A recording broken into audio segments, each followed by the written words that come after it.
Hello, hi. Okay, so I just wanted to pop in before the video starts and let you know that today is Monday, February 17th.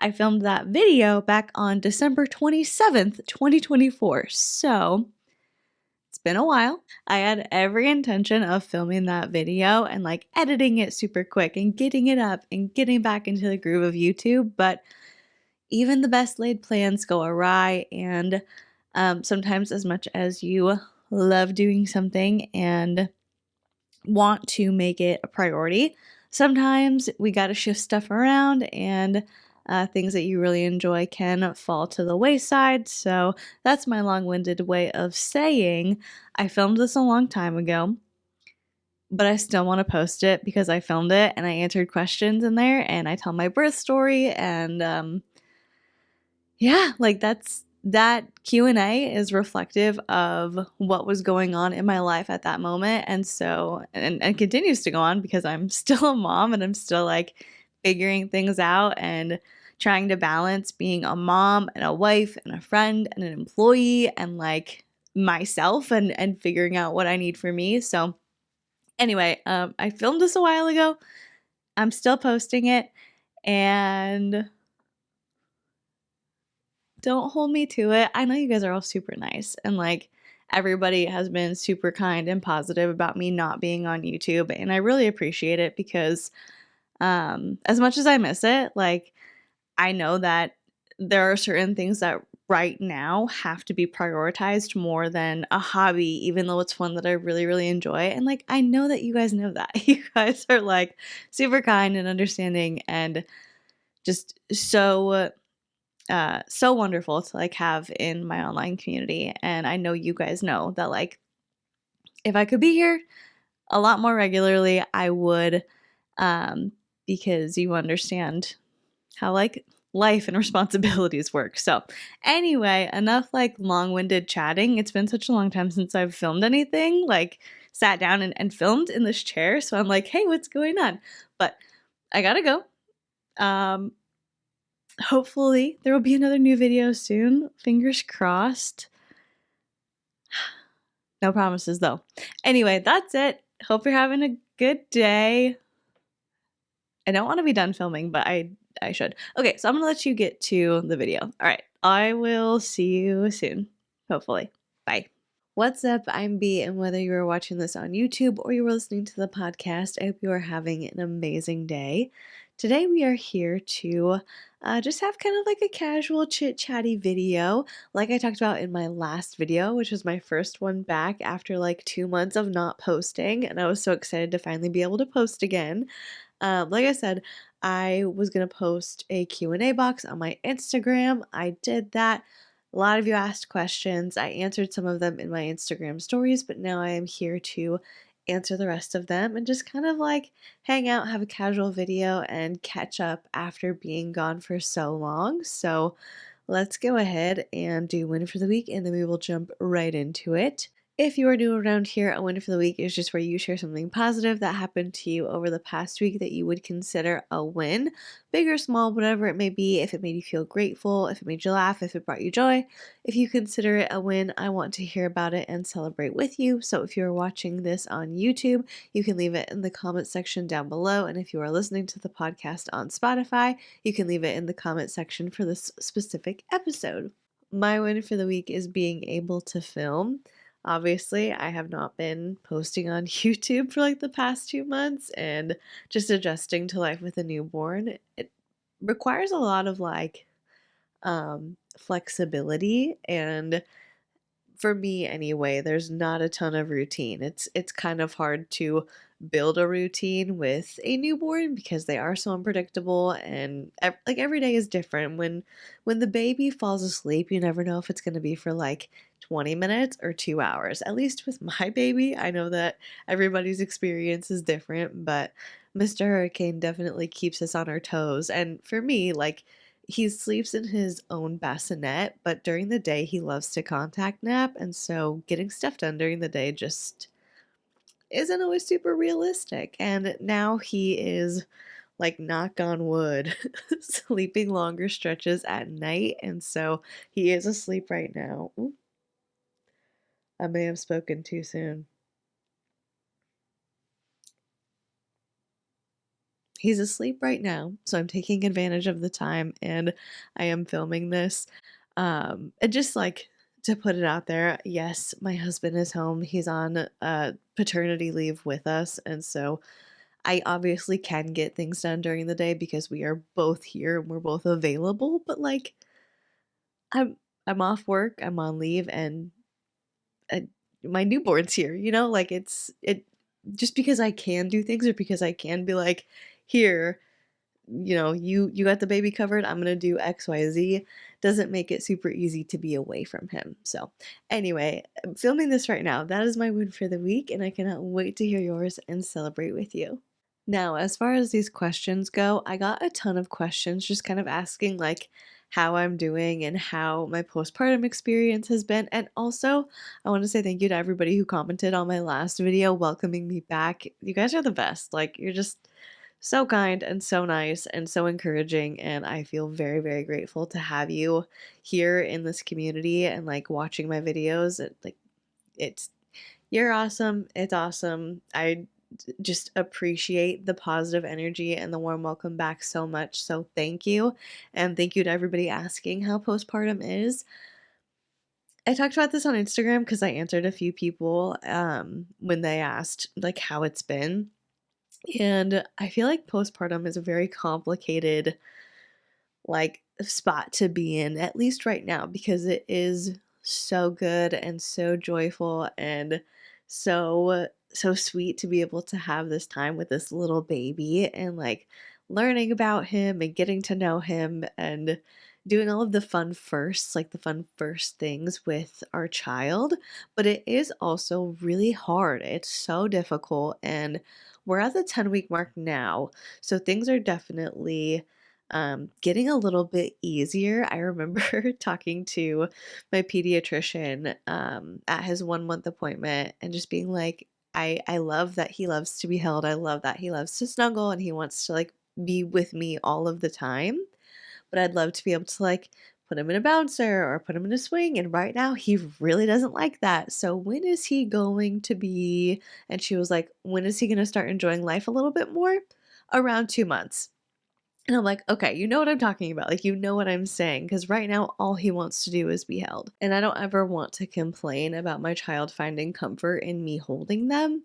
But you know what I mean. It's a lot to either continually be holding the baby, trying to put the baby to sleep, feeding the baby. I personally am breastfeeding and I'm pumping for a freezer stash for when I go back to work. And so yeah, and especially like you put physically recovering from giving birth on top of that, it's just a lot. And for me, I was like, I just want to be able to like put the baby down in a bouncer and have him not scream his head off. Like, I want him to enjoy it. And now he is starting to enjoy those things more. I mean, before, like, he would hate it. He would not want to be in the bouncer. He would just like have none of it. And then for a little bit, you could put him in the bouncer, but you had to be making eye contact with him and like manually bouncing him. And like he had to have your full attention, but you could put him down.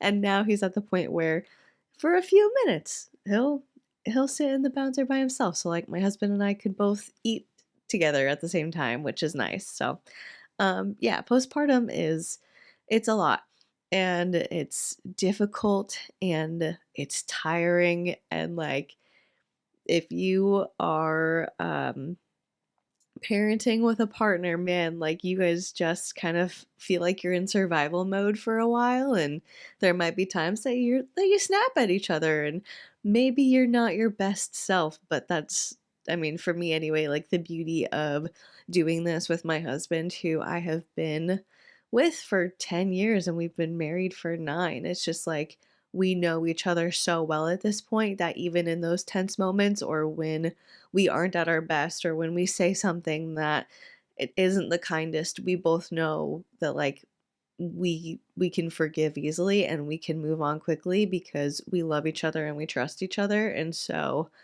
um just to be able to have like that trust in each other and that relationship where it's like what's said in the heat of the moment we forgive and we let it go is such a blessing. And, I'm very, very grateful to be doing this with him. So, overall, postpartum, it's a lot, it's difficult, it's exhausting, but it is also so amazing. And I will never take for granted the fact that I have had these past 10 weeks to be off work and to be with my son and to be with my husband. And just getting to know him and watching him grow is amazing.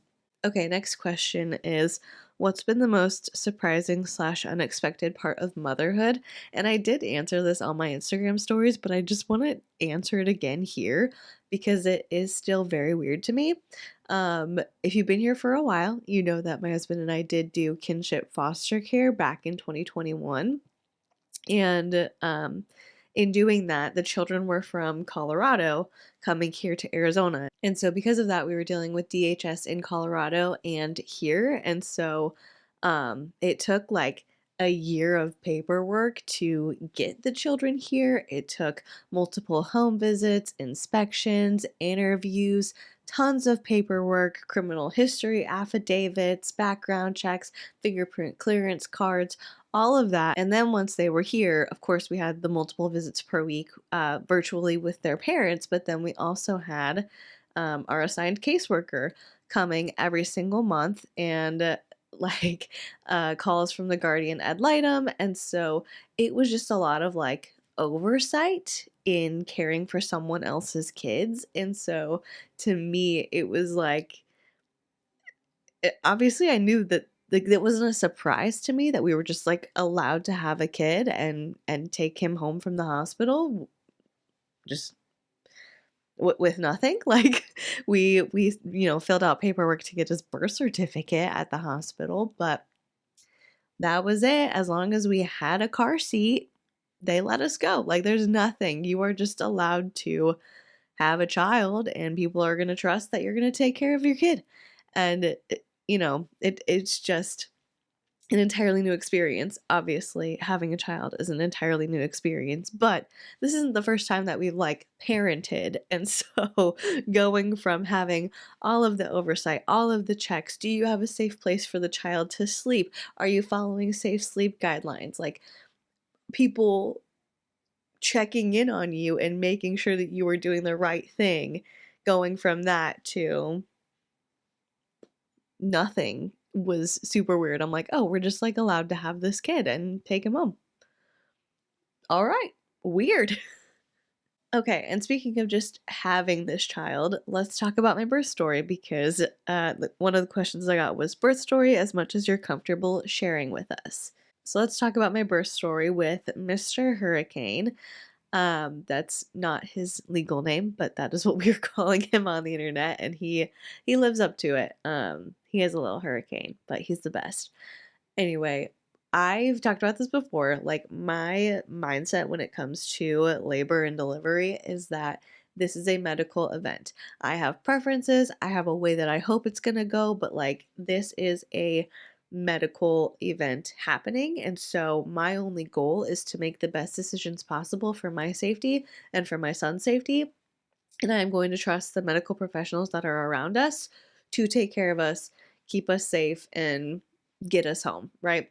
And thankfully, everything was smooth, everything was safe. We are here and we are doing awesome. I was induced at 41 weeks. I kind of thought that like I was going to be induced even before it was a conversation with my doctor. I don't know, like I very much rely on the guidance of medical professionals, but I think sometimes you just have like a gut feeling about something. And my gut feeling was like, I don't think this baby's gonna come on his own. I feel like I'm gonna have to be induced. And so at my 39-week appointment, I had a cervical check. I was not dilated or effaced at all. Like basically the check was incomplete because like that's how closed up and far back I was, right? So not to be graphic, but like there was nothing there. And at the 40-week appointment, they offered to do it again. I was like, no, I'm good. Like I'm good on that one. I don't think we need to go through that again. I don't think you're going to find any progress. Anyway, my husband was at that appointment and we had a conversation with my doctor about timing. And he basically said, like, let's go 40 to 41 weeks.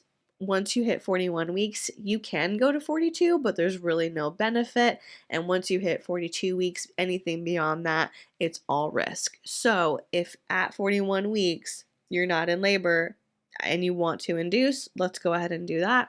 And so I was like, yep, let's just get it on the books. And then if we end up not needing that appointment, great. But if we do end up needing it, we've got it scheduled. So they scheduled it for 41 weeks exactly, and my check-in time was 2 a.m. Now, on the one hand, I was excited that they scheduled it for 41 weeks exactly because I was very heavy and very much ready to not be pregnant anymore. I gained about 70 pounds throughout my pregnancy, and it, I had a very smooth pregnancy, like all things considered, but it was just a lot. Being that that much heavier than the weight that I'm used to being was really hard. And of course, like you're growing a human, so you're tired and you're nauseous and you've got, whatever pregnancy symptoms that you're dealing with. And just having that much extra weight was really tough. And so I was like, yep, I'm ready. Like 41 weeks exactly. Let's go. But that was also my parents' 40th wedding anniversary. And I had asked my mom if she would come with us and be in the delivery room with my husband and I. And so I told my mom, I was like, hey, we've got it scheduled for an induction and it's on your anniversary. So if you don't want to come, no pressure. And she was like, your dad and I were just talking about how much fun it would be if he was born on our anniversary. So I'm in. And I was like, all right, let's go. So my husband and I got there at 2 a.m., got to the hospital at 2 a.m. My mom got there a few hours later. The first few hours, nothing too exciting happened. We kind of like went over paperwork, the vitamin K shot, different vaccinations, just some like different information that we needed to know. So after that, I got hooked up. Baby got hooked up to the monitoring system. I got my IV put in. They gave me my first dose of Cytotec, and nothing really happened for a few hours. We hung out. We watched Brooklyn Nine-Nine. I went on a few walks around the hallways and there wasn't really any movement. So a few hours later, I got another dose and still we had no movement. It was very much just kind of like relaxing. I hate to say that because, it's in a hospital, so you're not super relaxed. But really, we were just kind of like hanging out. And after that second dose, I was having some contractions, but I wasn't feeling them. They were just showing up on the monitors. And so I was like, okay, maybe we're moving along. I'm feeling a little bit of discomfort, but it's not bad. And these are showing up as contractions. So, like, maybe we're going to be moving along. Who knows how this is going to go? And at that time, I was not sure if I was going to have an epidural or not. In my head, I thought that, like, it would be cool to deliver without the epidural, but really I was kind of scared to get the epidural, just because, it's a daunting thing to get that epidural placed in your back. And another reason that I was a little bit nervous about it is because I have spina bifida occulta, and this is something that I didn't know I had until about 2 years ago. I don't know if y'all remember, but I got rear-ended again, like for the second time in a few years, and I ended up going to a chiropractor for treatment, and I had to go get x-rays before they would treat me. And yeah, they found out that I have spina bifida occulta. I don't really have any symptoms of anything, like it doesn't impact my daily life, but it's there. And so for me, I was like, I don't know if this is going to impact like where they would place the epidural or if it makes it riskier for them to place it. Like, I'm just a little bit unsure. I'm a little bit nervous. So I don't know if I'm going to get an epidural or not. And so at this point, I was still holding off. And again, I wasn't in that much pain anyway. So I'm like, we're good. Like, for now, we're good. And a few more hours went by, got another cervical check. Nothing's going on. Nothing's happening. And so at this point, they're like, okay, no more cytotec. We're going to do Pitocin instead. So I get the Pitocin. Some time goes by. I'm feeling some contractions, some discomfort. Things are getting a little bit painful, and all of a sudden, this was probably, man, I don't know. I keep thinking about like what time things happened, but I wasn't wearing a watch. I was so tired because I was like nervous before we went in, so I didn't sleep the night before. And the day before that, we had like cleaned the entire house, like did a deep clean on everything. And so I was tired. I wasn't even really on my phone that much. I was trying to relax, but not really able to rest. And so, I'm trying to think of what time it was. It was at some point probably mid to late afternoon. My mom had gone to run a few errands because again we were there like the whole day, and it was just me and my husband in the room. And I looked at him. I was like, "Can you go get the nurse because I think my water just broke, and if not, I'm peeing my pants right now." And so he went and he got the nurse, and she came and she was like, "Yeah, oh my God, your water broke." And I just remember like it was so weird because it started out as, like, such, like, a light trickle that I legitimately was like, "I think I'm peeing. I think I'm peeing myself. No, I might not be peeing myself. This might be my water breaking." And then, like, they had me lift up so they could change out the sheet underneath, and it just, like, started gushing out. It was so much liquid. It like, that was such a wild feeling, and I was like, "Okay, oh my god, my water broke." And so after that the contractions started getting pretty intense. They started coming really frequently, and it was really weird because they were not like one at a time with a break in between. They were coming in like clusters, and they were lasting over a minute each time, and then there was not a ton of time in between. Like it really was super intense and super painful, and I was like not having any time to recover and catch my breath before another cluster started. And so I don't know, I put up with that for like a certain amount of time. My cervix was dilating. I think I got to like 6 centimeters probably, and then I was just like, if it's gonna get worse than this, I'm gonna need an epidural. And so we asked for the anesthesiologist to come and see about placing it, but I was concerned. I was like, I'm not completely sold on it yet. Like I'm a little bit nervous. I wanted to just meet him and like see him, get a feel for him. Maybe that's weird, but I just wanted to like get a feel for who the anesthesiologist was, and like figure out how I felt about him placing that. And my husband was asking a lot of questions, and we talked about like my concern with the spina bifida occulta and if that would impact where they ended up having to place it, and how experienced he was and how he felt about it. And um, my husband ended up asking if they could do an ultrasound on my spine first, so that way he could see like what he was working with before he placed the epidural. And he ended up being like, "Yeah, okay, I'll do that." So he did the ultrasound on my back, and then he ended up having to place the epidural like in my mid back. So I'm glad that my husband asked for that. I didn't even like that wasn't even something that I would have thought to have asked for. And so he asked for that. They did it. They placed the epidural, and I was finally able to relax a little bit. Like, oof, it was a few hours of pretty intense contractions, and I was doing a good job breathing through them. But then, like I said, it got to a point where I was like, I'm not even pushing yet, and I'm exhausted, and this is like so painful. And yeah, I'm like, let's go ahead and let's get that epidural. So, like I said, we met with him, we talked to him, we ended up getting it placed, everything was good. And from that point, it was a lot calmer. There's definitely like the pressure. It's so weird to be like, because you're not numb, but you are numb. To be able to like move your legs and your feet and to like know they're there, but to have them not really have any feeling in them, like to just be kind of like numb from your belly button down is really weird.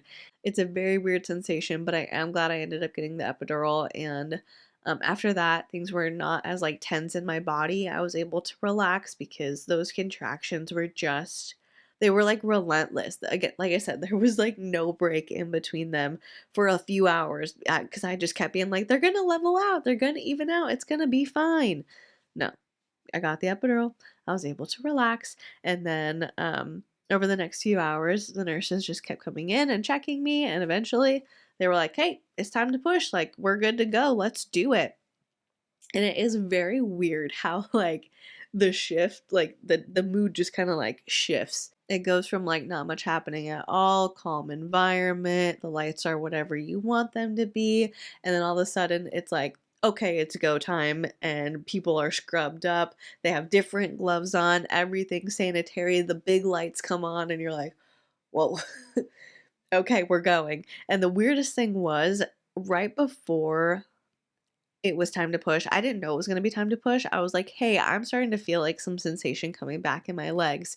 Can we do something about that? And so they upped my dose on the epidural, but like I didn't have a chance to get used to it, that new numbing sensation, because it seemed like it was a lot heavier than the first time around. And so it was time to push, but like I hadn't gotten used to how numb I was, and I was like, I don't know how to operate the lower half of my body right now.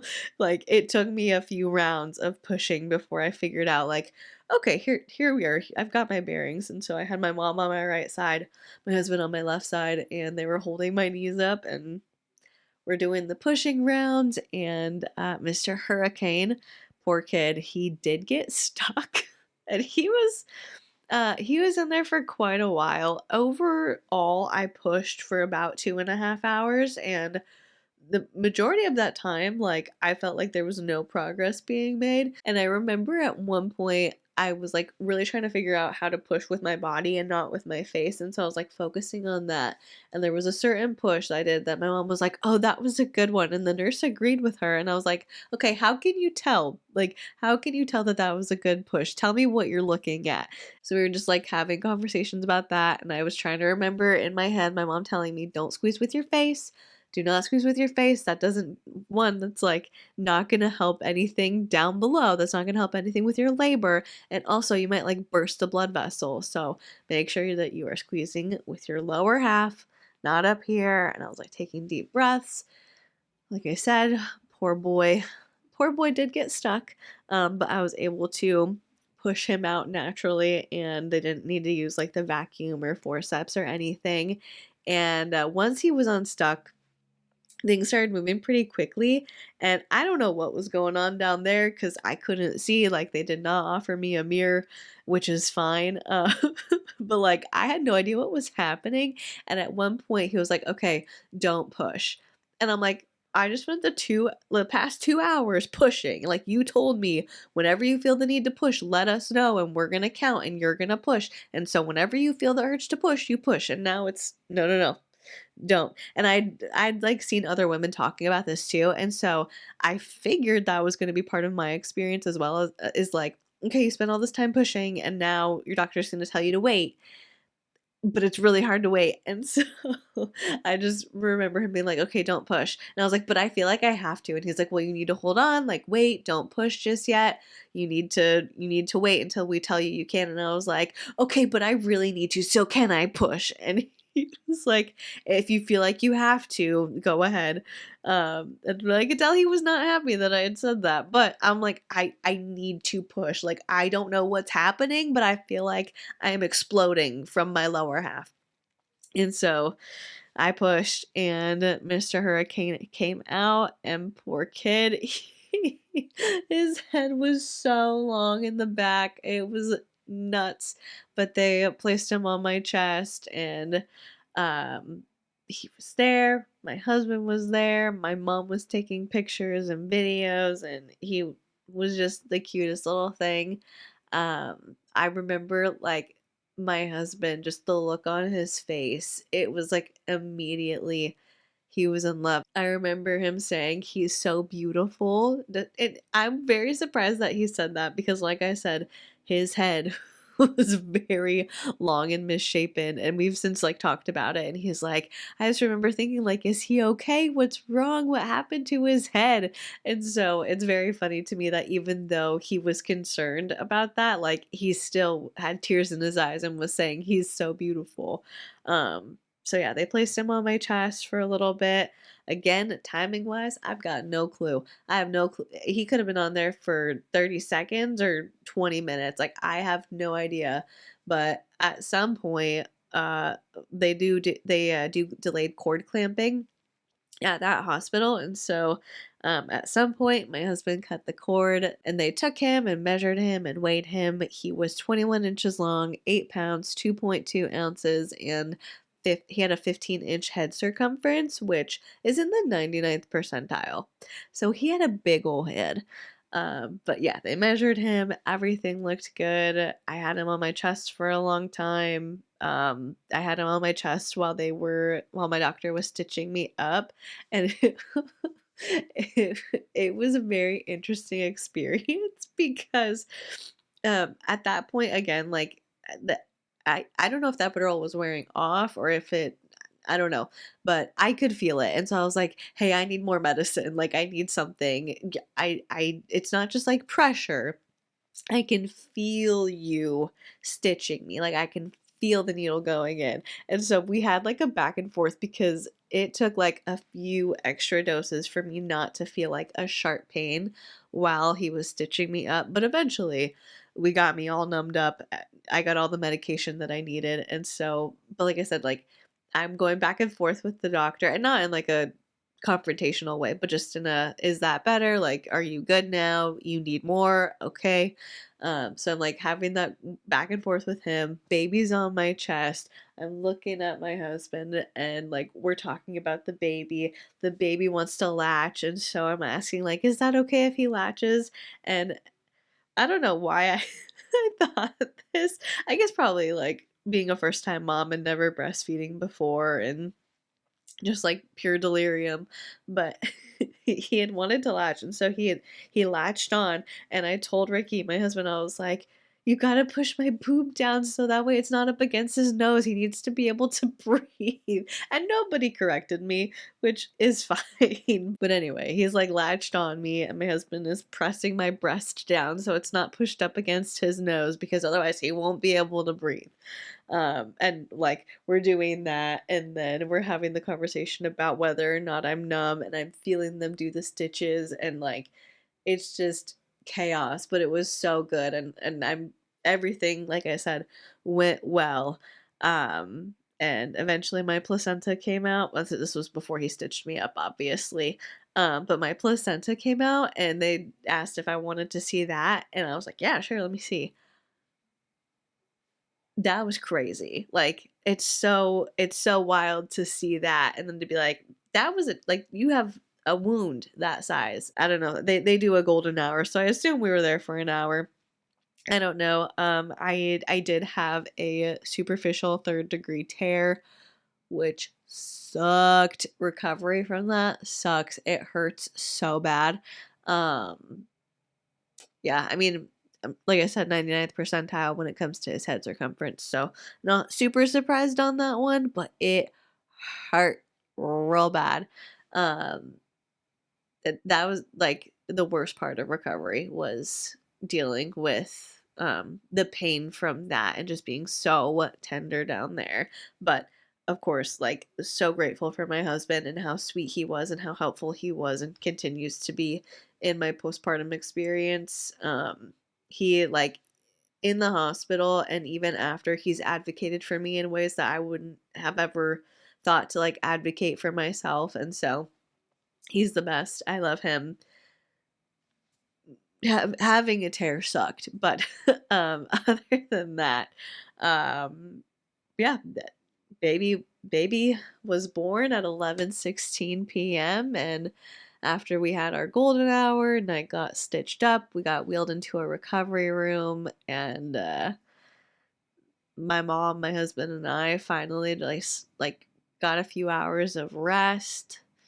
Baby was wrapped up and put in a bassinet, and he was facing me, and I could just see him. And I got a little bit of sleep, but I mostly was like, I gotta stare at this baby. Like, we just spent all day working for you. I spent the last 9 months creating you and growing you, and now you're here. So I just got to stare at you. That's what I need to do. Like, that is what my purpose is right now. That was my birth story. That was how Mr. Hurricane came into the world. So after that, we did spend the next 2 days in the hospital, and we had plenty of family coming to visit us and to meet Mr. Hurricane. And of course, they do like all the tests, the hearing test, the blood tests. They do the heel prick. They came in and gave him his first bath the second day that we were there. I was able to meet with a lactation consultant, which was super duper helpful. Breastfeeding is, it's a task. Let me tell you what. It might be like a natural thing that your body does, producing milk, but like actually breastfeeding your baby, it takes some figuring out for sure. But yeah, after that, we were able to go home and be in our little newborn bubble. Moving on, the next question is, what changes in your lifestyle because of, but not directly involving baby, are you liking slash keeping versus old ways that you miss slash intend to go back to slash wish you could go back to? And I was thinking about this one. I think this is a question that I'll have to answer maybe like 6 months from now, or that I would be better equipped to answer, a few months down the line, because literally everything is different, but nothing is consistent. And so it's like right now, I mean, we're doing better now as the baby's gotten older and like more content, and we're like figuring out his different cues.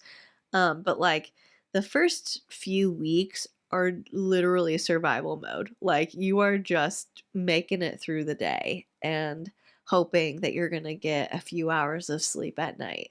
And my husband and I did do like shifts initially, but that involved one of us being in the bedroom and one of us being on the couch. And so for the first few nights, like, it was definitely beneficial because that way we could get like some uninterrupted sleep. But at the same time, I was not getting that much uninterrupted sleep because I was breastfeeding. And so my husband, I mean, it was good. My husband would bring the baby out to me.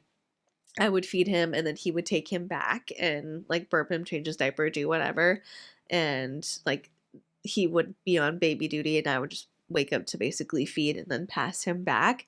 But after a while, not being in the same bed as my husband got pretty old, I was like, I don't care. Like, if we're not doing shifts anymore, I will wake up, I'll feed him. Like, if you want to get up with us and help, or if you want to do a schedule like that, that's fine. But like, I would so much rather like not do shifts if it means that we can be in the same bed together. So then we both started sleeping in the bedroom again, and obviously the baby's in his bassinet next to us. And uh after I started pumping, things got a little bit easier in terms of like me being able to sleep more, because I would wake up during the night anytime the baby woke up.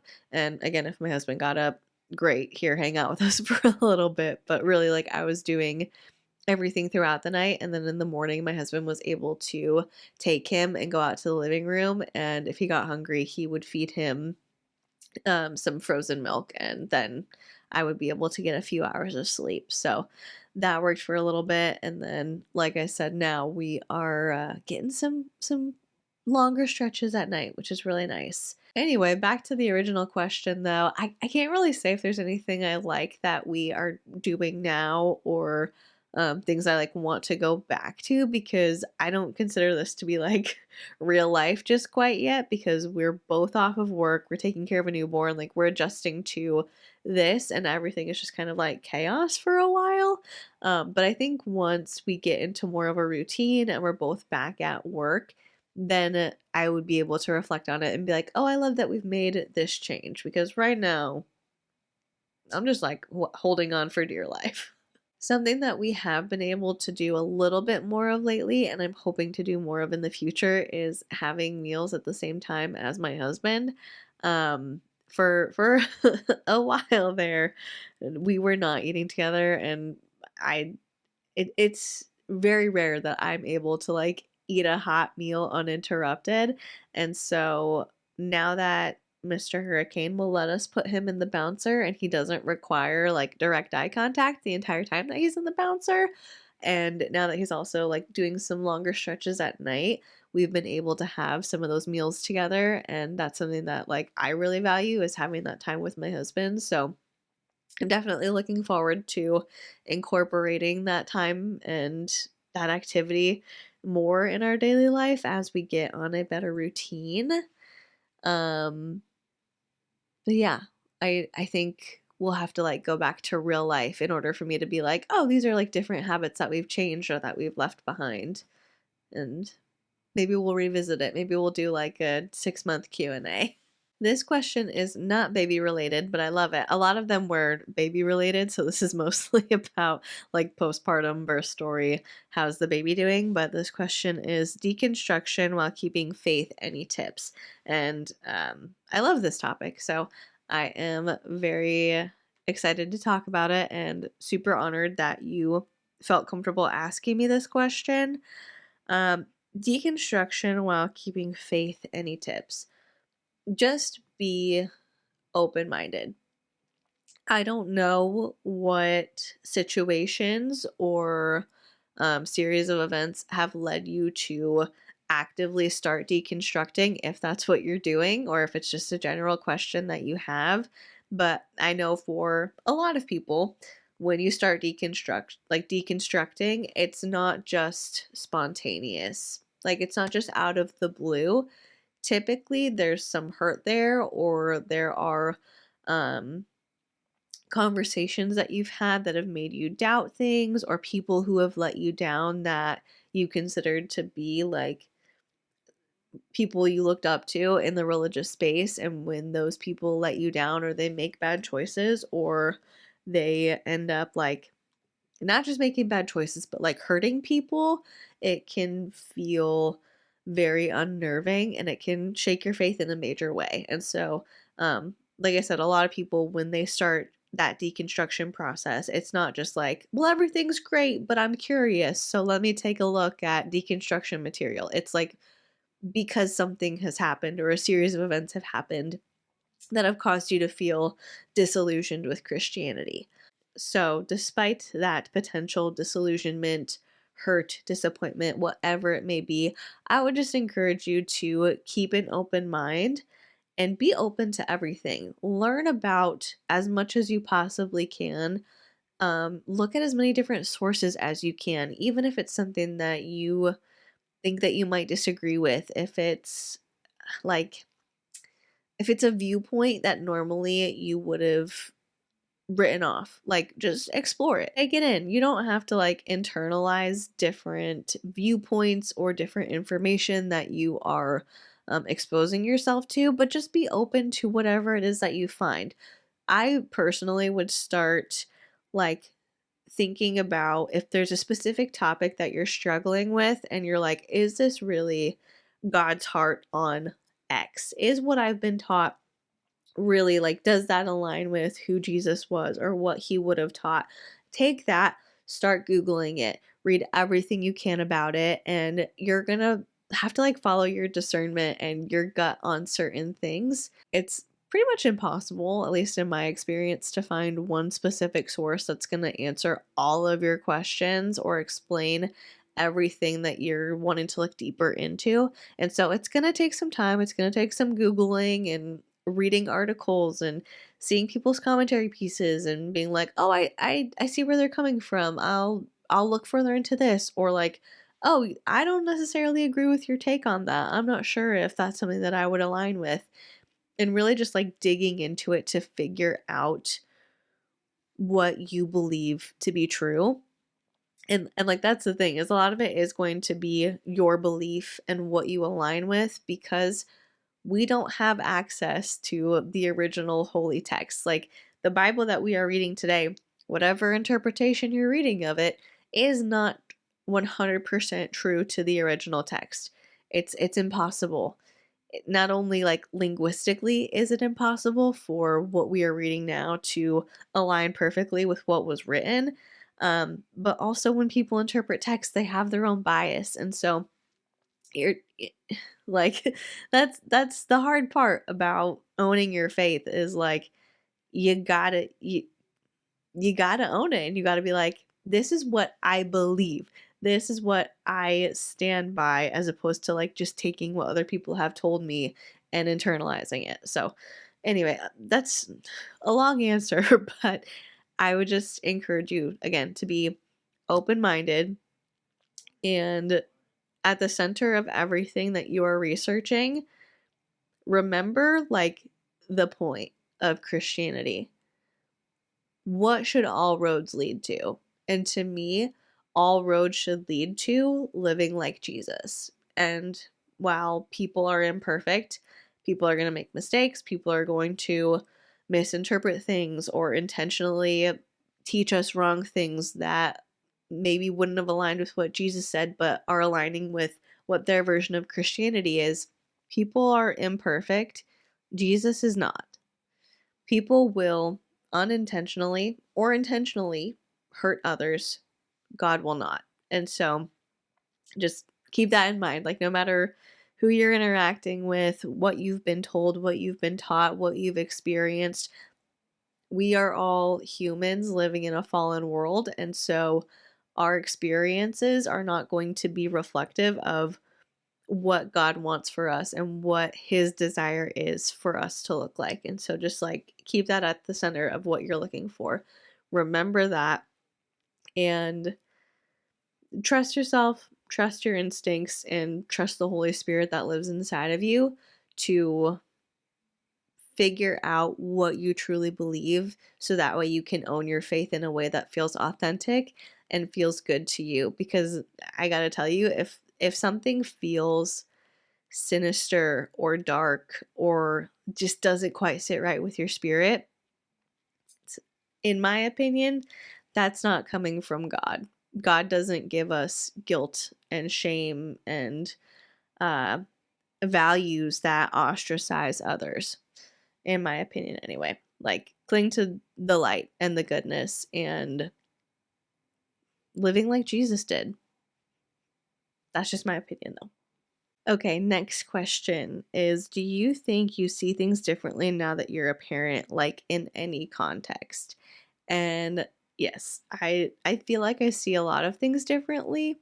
Um but I'm still figuring them out, and I'm still figuring out what things I'm feeling or thinking because I'm in like the throes of postpartum and my hormones are going wackadoo, and I'm like adjusting to an entirely new reality, and what things are like, oh wow, I've never thought of it like that because I've never experienced parenthood like this before.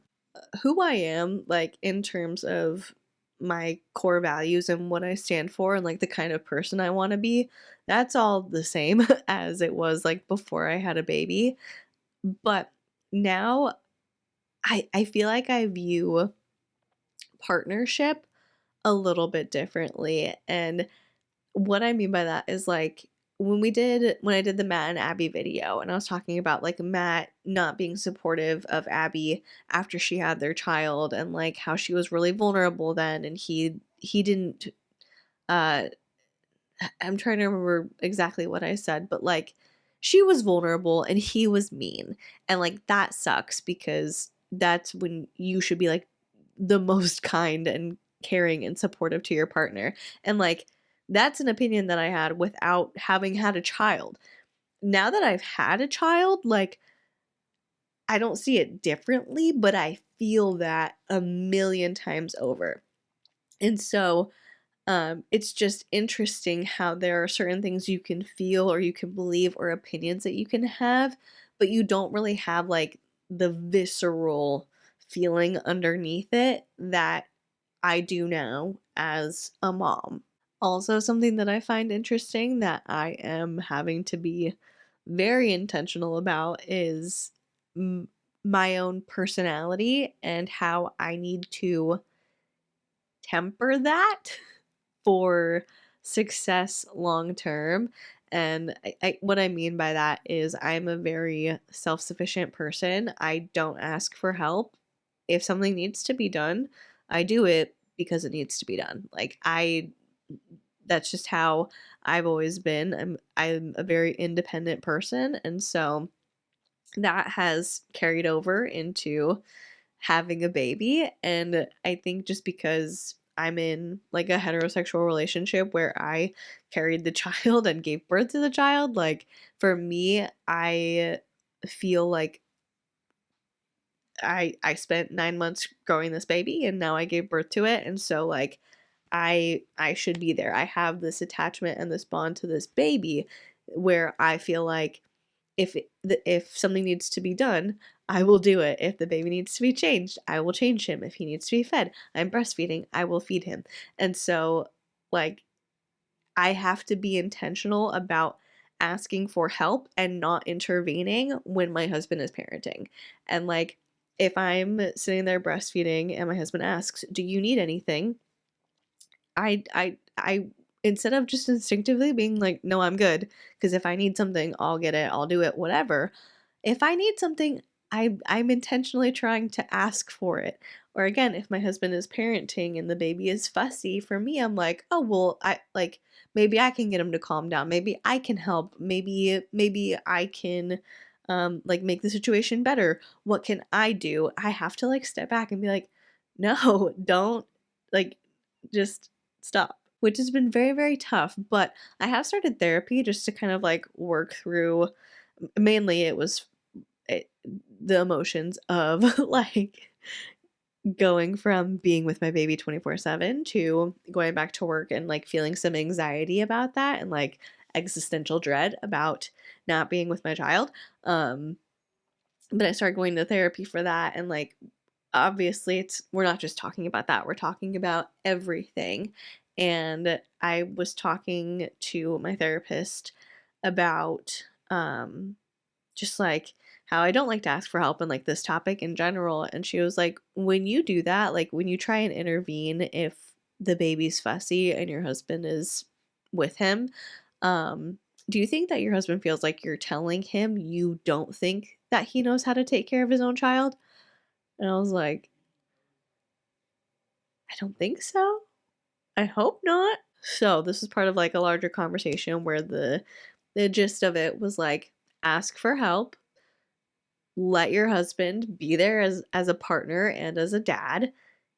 If he needs something, he'll let you know. Like if he's struggling and he wants you to take the baby, like he's perfectly capable of communicating that, but also that's his child and he wants to parent him. He wants to be there for him. He wants to comfort him. He wants to take part in raising him. And so like you need to let him do that. And she's like, it might be hard. For me, if my child is crying and I'm not holding him, it's very much a real reaction of like it doesn't matter who he's with. If he's not with me, I'm like, ooh, I'm feeling a little bit panicky. And so like I have to work through that. I have to be okay with him being upset and being fussy and like he's a baby. He's gonna cry. It's okay.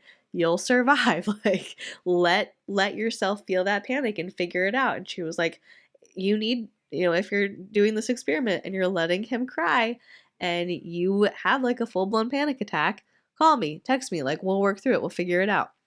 Luckily, it that has not happened, but if it were to happen, I would have to figure out how to deal with it.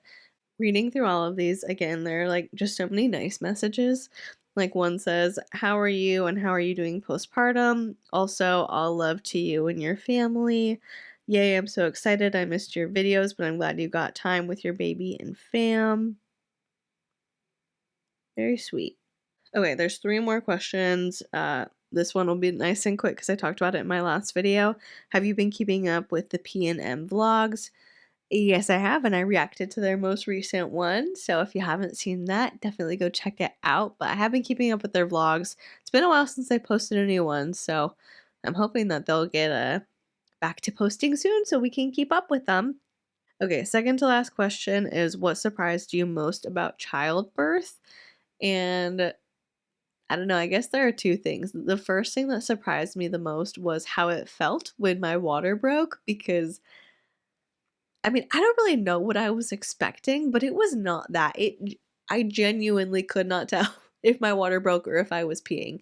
And so like I've never had my water break before, so I didn't know what to expect. I didn't know what it was going to feel like.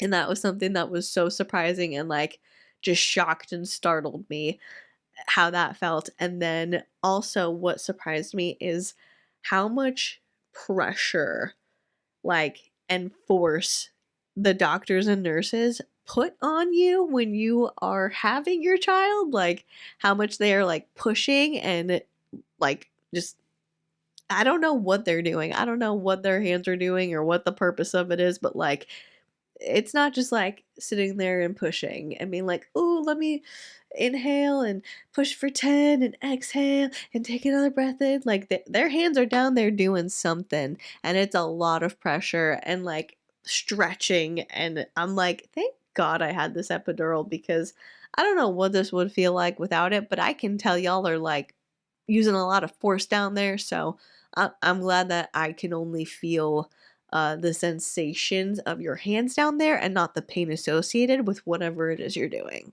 And the last question is favorite Christmas tradition. I don't know. I have like traditions with my like family of origin that I really love, and I have traditions that my husband and I are now forming together. I guess my favorite new tradition that we've started doing is my husband and I will go to a Christmas Eve service at our church, and then afterwards we'll go get Chinese food. And this year, doing that was so special. My husband and I go to like our own church. My parents go to the same church as us, but a different location because they have multiple locations. And so usually at church it's the two of us and now the three of us with Mr. Hurricane. But this year it was awesome because my parents and my brother came out to come to Christmas Eve service with us, and my husband's dad and stepmom also joined us. And so we were all there together. It was my son's first Christmas service, and the service was just awesome. It's good every year. Like I love our church. But this year especially, I just like we went to one service and there was one more afterwards. And if we didn't have reservations at the restaurant afterwards, like I was sitting there thinking, I wish I could stay. I wish we could stay and watch this again and like experience it again. It was so good. But yeah, going to church on Christmas Eve and then going and getting Chinese food after is just something fun that my husband and I have done it for the past few years. And I loved that we got to do it with both of our parents this year.